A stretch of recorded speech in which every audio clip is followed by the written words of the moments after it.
Buenas tardes, esto es Piensa Prensa y hoy tenemos en el estudio a alguien que ya es casi parte de la familia.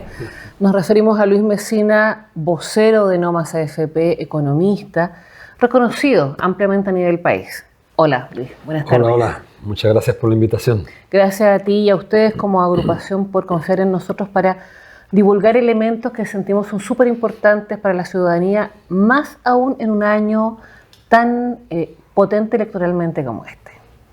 Sí. Cuéntanos en qué están, cuál es su desarrollo del año, cómo ha venido dándose y cómo se encuentra este desarrollo desde la orgánica No Más AFP y la propuesta con lo que ha pasado a nivel país. Tenemos una cuenta pública hace muy poco y nos gustaría saber qué están viendo al respecto. Bueno, la verdad que el movimiento social en su conjunto atraviesa, yo diría, una situación bastante compleja. El movimiento social, particularmente el movimiento sindical, especialmente los movimientos sociales que están vinculados a los grandes temas que fueron objeto de las, yo diría, reivindicaciones más importantes con ocasión del estallido de la revuelta. Hablamos de pensiones, salud, educación y vivienda. Esos cuatro ejes, por lo menos, yo quisiera hacer algún tipo de referencia. Y yo diría, están en una profunda reflexión, quizás para usar un término que no refleja ciertamente la profundidad de la crisis que estamos viviendo hoy día en Chile.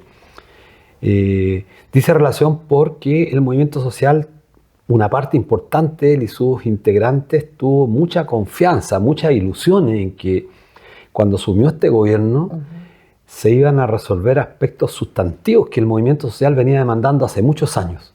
Creo que eso es lo importante. Había ilusión, había esperanza. Y transcurrido 3 años, casi 3 años y medio, la verdad es que analizando cada uno de estos sectores, uno llega a la triste conclusión de que no solamente no se ha avanzado, sino que se ha retrocedido. Y eso es gravísimo. Nosotros desde nuestro movimiento tenemos una postura bastante crítica. No somos de esos movimientos sociales ni tampoco nos hacemos parte de ese sindicalismo obsecuente que en este país se acostumbró a aplaudir cualquier, yo diría, cualquier anuncio de una eventual propuesta de transformación social. No somos de esos. Somos de aquellos que confiamos, por supuesto, en que es posible hacer cambios. También tenemos conciencia y claridad que las cosas no son fáciles porque tenemos en este país una derecha sumamente cavernícola, una de las derechas quizás más reaccionarias del planeta. Yo creo que no nos equivocamos al señalar que esta derecha es mucho más brutal que la derecha de Donald Trump. Trump efectivamente está generando un caos a nivel planetario, pero esta derecha, que no vocifera tan fuertemente como Donald Trump ni como Milei, es una derecha mucho más estructuralmente peligrosa porque ataca los derechos fundamentales de las personas. No se ha movido un milímetro desde el año 79 cuando en Chile se promulgó el Código del Trabajo, el famoso plan laboral que dejó maniatado y bajo una camisa de fuerza al movimiento sindical, impidiéndole su desarrollo, impidiéndole que tuviera más fuerza política para negociar en condiciones de, comillas, igualdad con la clase patronal de este país. Eso sigue plenamente vigente. Pero vamos al tema fundamental. Mira, el tema de la salud. Hoy día leíamos en la prensa que hay un atraso en todos los hospitales que el régimen político, digo el régimen por el conjunto de las instituciones, pero particularmente el gobierno, que es quien está administrando el régimen político, concesionó a privados. Están todos atrasados los hospitales. Algunos con 6 meses, 16, 36 meses. ¿Quién paga las consecuencias de la demora? Años. Exacto. El Hospital Salvador tendría que haber sido entregado hace un par de años atrás. Se va a demorar 2 años más, un hospital fundamental e importante para la región metropolitana, pero hay hospitales en Copiapó, en Serena, en muchas partes del país. ¿Quiénes son los que pagan las consecuencias? Faltan más de 3.700 y tantas camas en nuestro país. Y resulta que el Estado, nosotros, todos quienes escuchan, transferimos una fracción importante de nuestra humanidad, de nuestros ingresos, a través de la vía de pago de impuestos, para que el Estado lo destine vía subsidio al sector privado. Esa es la famosa lógica que está impuesta en este país, la lógica esta de un Estado subsidiario. Eso lo estamos viendo en el campo de la salud. No me voy a referir extensamente porque sería largo enumerar todas las deficiencias que hay en esta materia, cuántas camas faltan, cuántos hospitales faltan realmente en nuestro país. Pero vamos al tema de la vivienda. Más de 560.000 viviendas en términos concretos faltan hoy día en Chile. con un deterioro de más de 1 millón de viviendas que están siendo habitadas en condiciones absolutamente precarias, y el Estado es quien debe concurrir justamente a resolver ese tema que golpea fuertemente a los sectores populares de nuestro país con la proliferación de campamentos, etcétera, etcétera, que todos lo sabemos. Y en educación no hablar, pues. La educación es fundamental. Mira, yo hace poco, la semana pasada, en un programa en la Radio Universidad de Chile, conversábamos con Mario Aguilar, hemos conversado con varios profesores que han sufrido las consecuencias de este deterioro que se está produciendo especialmente contra el profesorado, contra profesoras y profesores. Si no se detiene el deterioro que se está produciendo en la educación, las consecuencias las vamos a pagar en el corto plazo. Y si se deteriora, se derrumba el sistema educativo en Chile, realmente lo que nos espera son condiciones, yo diría, catastróficas. Hay que restituirle el reconocimiento social que se merecen los profesores en Chile. Siguen siendo denostados, desdeñados por la clase política de este país, cuestionados, se les hace responsable del deterioro que tiene la educación, del rendimiento bajo, los puntajes que se obtienen, y no se aborda el problema de manera conjunta. Mira, el profesorado, los profesores de Chile siguen siendo, puede ser medio grandilocuente lo que voy a decir, pero es la reserva moral que tiene nuestro pueblo. Si los profesores caen, colapsamos todos. Esto no es metáfora, no es discurso. Muchos profesores hoy día, muchas profesoras jóvenes que llegaron ilusionados a la educación por tratar de, yo diría... ¿Hacer un aporte? Claro, hacer un aporte, por supuesto, pero también al mismo tiempo sentirse realizados plenamente, al cabo de 1 año, 2 años, se dan cuenta que es prácticamente una epopeya estar en la educación, y por lo tanto empiezan a pensar, a repensar si vale la pena a profesores jóvenes seguir destinando parte de su humanidad a un sistema que está absolutamente colapsado. Entonces empiezan a estudiar con la perspectiva de migrar del sistema educativo. ¿Por qué? Porque hoy día absolutamente casi estoico estar en la educación. Un profesor que haga clases en las condiciones inhumanas en las cuales hoy día se trabaja en una cantidad importante de colegios, creo que los profesores deberán tener el reconocimiento a todos nosotros porque hacen una labor gigantesca. Bueno, ese tema en Chile, lejos de haberse mejorado, se ha ido empeorando. Lo que están sufriendo los profesores por la violencia, etcétera, etcétera, que no es por supuesto responsabilidad de un gobierno, es responsabilidad del modelo imperante en nuestro país.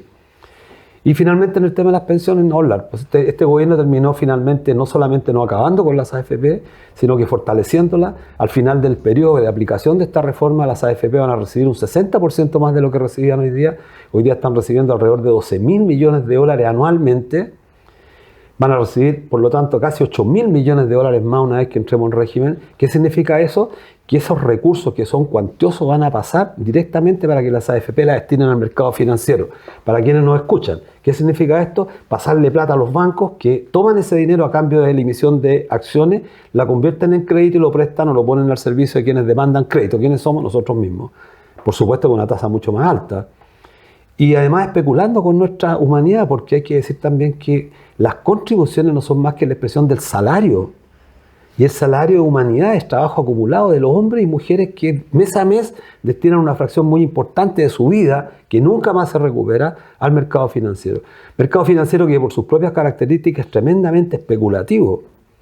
Y mira, la mitad de todo el ahorro que tenemos acumulado, que es casi ya más de 200.000 millones de dólares, está invertido la mitad fuera del país, en instrumentos financieros en los Estados Unidos, corriendo el destino del movimiento bursátil. Entonces, si Donald Trump pone un Twitter o Donald Trump toma una decisión en materia arancelaria, nos golpea fuertemente a los fondos de pensiones en Chile.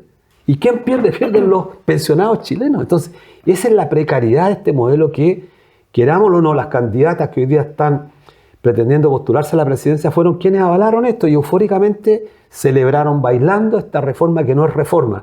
La gente muchas veces confía y la gente, mira, cree, no tiene por qué poner en duda si escucha a una ministra que ha dicho que esta es una buena reforma a pesar de todo, pero cuando la gente vaya a pensionarse, ahí se va a dar cuenta efectivamente que vivimos un nuevo fraude, porque el 90% de los actuales afiliados al sistema tiene menos de 30 millones de pesos y con eso van a lograr autofinanciar una pensión, en el caso de las mujeres, por debajo de los 150.000 pesos. Y eso, finalmente, ¿con qué se va a complementar? Con la pensión garantizada universal, que la pagamos todos, particularmente los más pobres. Entonces, si uno quiere hacer un balance de lo que es la gestión del gobierno, por supuesto que es un balance negativo. Y creo que en este país falta un poco hablar con menos eufemismos, decir las cosas como son, Y claro, por supuesto, quien hoy día tiene posturas críticas es objeto de una descalificación por el conjunto de fanáticos que está detrás de cada uno de los partidos políticos, cada una de las candidaturas, porque hay que decirlo también, los partidos hoy día gozan de un descrédito gigantesco. Y por muchos esfuerzos que hagan por tratar de ponerse en sintonía con los medios de comunicación, que son quienes le diseñan la agenda, en realidad el pueblo común y corriente, la gente común y corriente, la mujer sencilla, el hombre sencillo, yo diría no tienen ningún interés. Y por supuesto eso va generando las condiciones para que la derecha, los sectores más recalcitrantes de este país, encuentren el panorama absolutamente favorable para gobernar. Y eso lo estamos... Mira, en Polonia ganó la ultraderecha recientemente, hace un par de semanas. Se mantiene el régimen en Italia, en Hungría, en Estados Unidos. Y estamos viendo cómo la ultraderecha avanza. Entonces no podemos ser tan desplicentes como son los partidos chilenos, particularmente aquellos que se dicen de izquierda. Desplicentes, es la gente que vota a la derecha, es la gente la culpable. No, la gente no es la culpable. La gente vota cuando ve que sus ilusiones han sido traicionadas y cuando no tiene esperanza, entonces cree, confía y por eso vota por la derecha. La gente en términos concretos no es de ultraderecha. Si la gente en general es gente, la gente de su mayoría es gente buena, gente que quiere vivir en paz. Y este sistema, este modelo económico no nos deja vivir en paz porque no nos garantiza derechos, nos genera incertidumbre, provoca, y mira, los gobiernos además anunciando retroceso en el campo de los derechos de la mujer, etcétera, etcétera. Entonces estamos frente a un tema gravísimo. Estamos frente a un diagnóstico bastante terrible. Luis, vamos a ir a una pausa y vamos a seguir con esto. Muchas gracias por esta descripción tan específica. Esto es Piensa Prensa.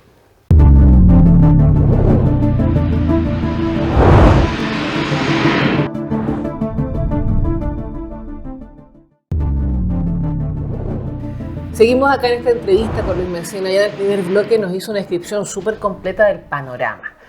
Yo creo que no es que uno quiera ser negativo, porque de pronto la gente lo puede tomar así, pero como tú bien comentaste, ser obsecuente es otra cosa. O sea, uno no puede aplaudir, ya solamente las intenciones, se necesitan acciones concretas y las que han habido en realidad nos plantean en un retroceso a nivel social nacional. Lo último que comentaba respecto a la reforma, que seguramente alguien habrá recibido algún tipo de beneficio y cree que eso está muy bien, pero como punto yo creo de equilibrio, piensa solamente en esto.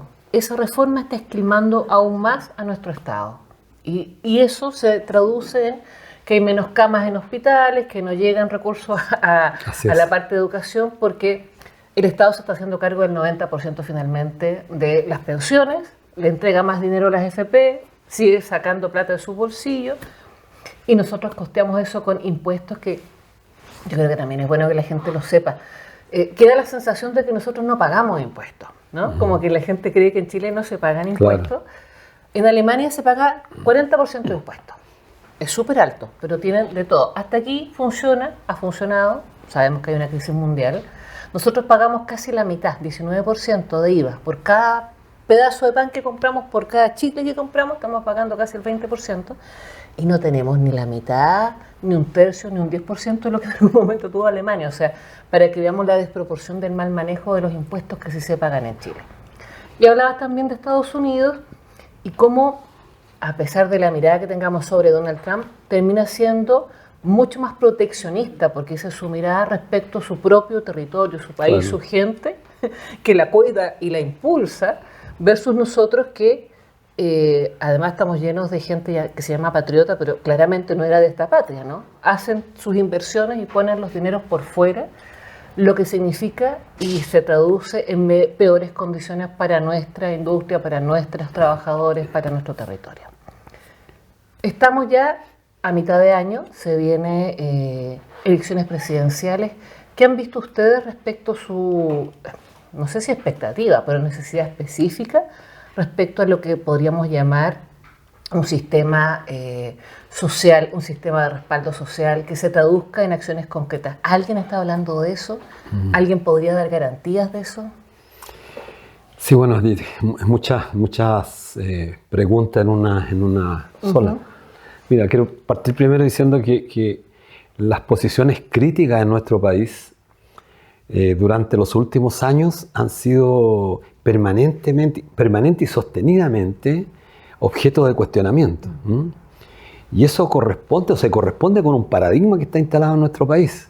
Esta idea de que los hombres, los ciudadanos de este país, hombres y mujeres, debiésemos ser prácticamente seres acríticos. Esto se instaló en el paradigma fundamentalmente de la educación.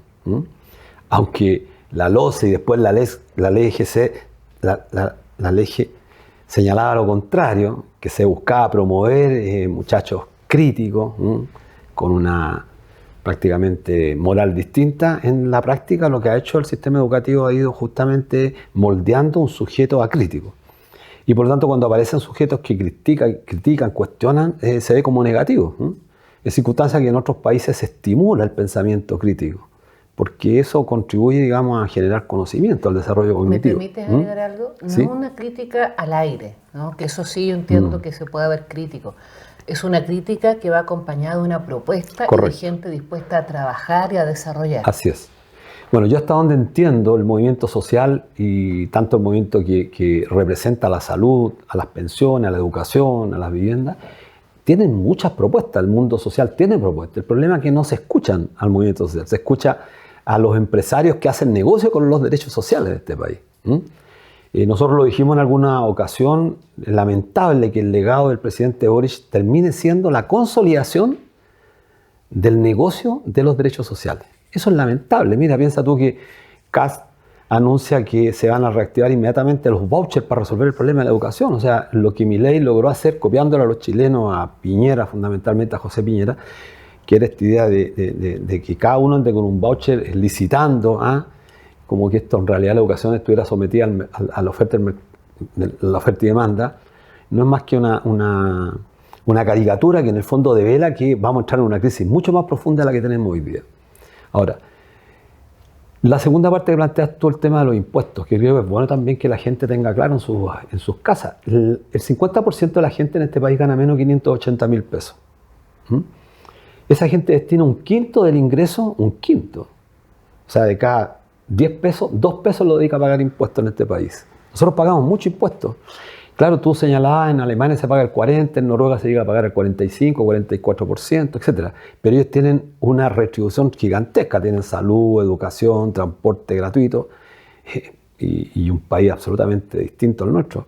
O sea, el Estado captura una cantidad importante de recursos y tiene un principio solidario, y después lo retribuye a través de una prestación importante de derechos sociales que están garantizados. Y por lo tanto, lo que se conoce como salario indirecto, que al final yo pago parte de mi salario, pero después me lo devuelven teniendo gratuidad, por ejemplo, los pensionados. Claro. Cosa que no ocurre en Chile. Nosotros pagamos mucho impuesto a los chilenos, mucho. Mira, déjame decirte un dato. Nosotros contribuimos a nuestro salario el 10% de manera directa a parar a las cuentas individuales de las AFP, pero además un 1% adicional que pagamos para las comisiones, que eso va directamente a los bolsillos de los dueños de las AFP. ¿Sabes tú? Somos el país que más pagamos en el mundo. Somos el país que más distrae una fracción tan grande del salario para un sistema de pensiones que no paga pensiones y finalmente las termina pagando el Estado. Exacto. Entonces hay una apropiación velada, sutil de nuestro salario, o sea, una apropiación indebida. Y por supuesto, eso es totalmente injusto. Ahora, la pregunta tuya, que es una pregunta que está, yo diría, recién buscando una respuesta, no tenemos nosotros como movimiento una definición respecto a lo que hay que hacer en el proceso electoral de fin de año. Por supuesto, lo que podemos anticipar es que hay un desprecio, por lo menos en el movimiento, yo hablo por el movimiento nuestro. Yo soy además parte de una confederación de sindicatos bancarios y sistemas financieros. Y ahí hay unanimidad respecto a que ninguno de los candidatos que hoy día aparece intentando alcanzar la máxima magistratura nos representa de alguna manera. Ninguna.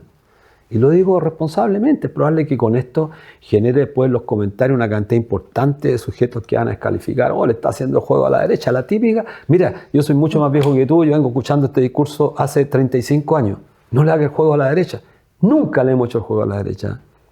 Pero hemos sido permanentemente combinados a tener que votar justamente por lo que nos dicen. Exactamente. Y esa política tiene que alguna vez topar fondo. Y topar fondo significa no dejarse chantajear, no dejarse presionar por aquellos que insisten y persisten en esta idea de que hay que votar por el mal menor.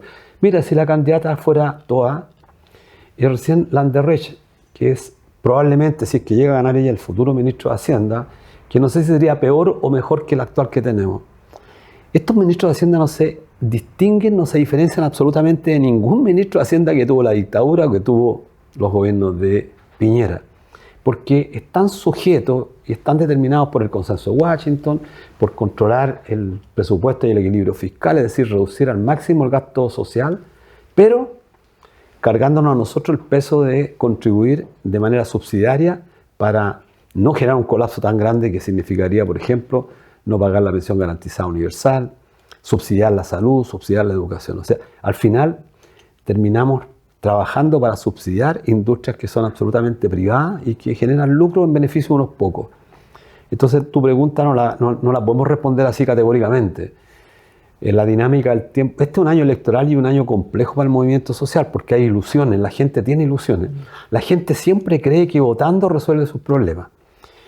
Cuando el conjunto de los trabajadores entienda que no es a través del voto solamente que se logran las grandes transformaciones, que entienda que las grandes transformaciones que nos han permitido acceder a ciertos derechos, o lo voy a decir más categóricamente, no hay ningún derecho, y esto lo puedo decir con propiedad, soy profesor, ningún derecho a lo largo de la historia ha sido una dádiva del poder político de este país. Muy por el contrario.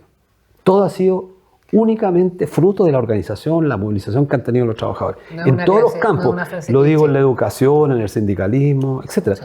Entonces, bueno, ergo, no podemos solamente depositar nuestra confianza en la votación. La votación es importante, por supuesto, no quiero con esto derribar o desincentivar justamente aquellos que tienen muchas ilusiones y que creen que votando por tal o cual candidata, mira, se da la particularidad en estos tiempos, siglo XXI, que los candidatos ahora no presentan programas. No presentan programas. Entonces tú no sabes qué van a hacer con el tema de la educación, qué van a hacer con el tema de las pensiones, qué van a hacer con la salud, por ejemplo. ¿Cuál es su proyecto? Entonces, y eso invito yo a los auditores, a los seguidores de Piensa Prensa, a que se tomen el trabajo de evaluar y de discutir los programas. Porque antiguamente los gobiernos que llegaban al poder entonces presentaban un programa y después la cuenta pública consistía justamente en hacer un balance de lo que prometieron, cuánto cumplieron y cuánto no pudieron cumplir. Ahora se olvidaron de eso. Entonces la política está también deteriorada y creo que es razón más que suficiente para que el movimiento social también se empeñe en restituirle a la política la condición ética que se merece y no lo que ocurre hoy día, que estamos ya, yo diría, cansados de ver tanto acto espurio todos los días y tanta desfachatez de quienes llegaron a la política no para servir, para servirse. Francamente, este infantilismo en la política da un poco de vergüenza. Luis, para ir cerrando, ¿cuál es la acción que viene de parte de ustedes? Este semestre, digamos, va a ser movido, pero ¿en qué están pensando? ¿A qué invitan a la ciudadanía? Mira, nosotros somos de aquellos que creemos que hay que seguir insistiendo, aunque cueste comprenderlo quizás por el reflujo tan grande que hemos tenido tanto. Si miramos la realidad de hace 5 años atrás, poquito más de 5 años, de octubre del 19, cuando Chile se puso de pie y puso en el centro del debate los grandes temas sociales, hoy día estamos peor. Creo que no me equivoco y creo que represento con eso a la mayoría, salvo por supuesto que puede haber gente que diga que estamos mejor que en octubre del 2019. En ese momento por lo menos el pueblo estaba reivindicando algo y había colectivamente un sentimiento de que la impunidad tenía que en algún momento acabarse y que pagaran cuenta aquellos que cometen actos nocivos, delictivos en nuestra sociedad. Bueno, eso no ha sido posible, ¿no? Hoy día vemos cómo la impunidad sigue campeando y desgraciadamente no hay respuesta. Entonces creo que lo que tenemos que hacer los trabajadores, y esto más bien dicho desde la experiencia, hacer lo que se ha hecho durante la existencia del capitalismo. Los trabajadores tienen que confiar en su propia fuerza, tienen que ser capaces de organizarse. No hay batalla que no sea individual, las batallas tienen que ser colectivas. Eso lo ha demostrado la historia y con esto no digo absolutamente nada nuevo, no estoy descubriendo nada. Todo, insisto, y esto sí que lo someto a beneficio inventario, que alguien que pueda discutir, alguien que no está equivocado. Todo, lo digo así, categórica, todos los derechos que tienen los trabajadores y trabajadoras a lo largo de la humanidad son consecuencia de las luchas del movimiento obrero. No hay ninguna dádiva, ninguna, pero ninguna. Al contrario, todas las normas que han surgido producto de la gran movilización son justamente normas para apaciguar un poco el movimiento social, para tratar de confundirlo, pero todo es conquista nuestra. Entonces, esa enseñanza debiera servirnos para comprender que tenemos que unirnos frente a este poder omnímodo que tiene el gran capital para defender los derechos fundamentales, que allá habíamos ganado. La educación había ganado mucho antes del golpe. Los trabajadores, mira, con esto quiero terminar.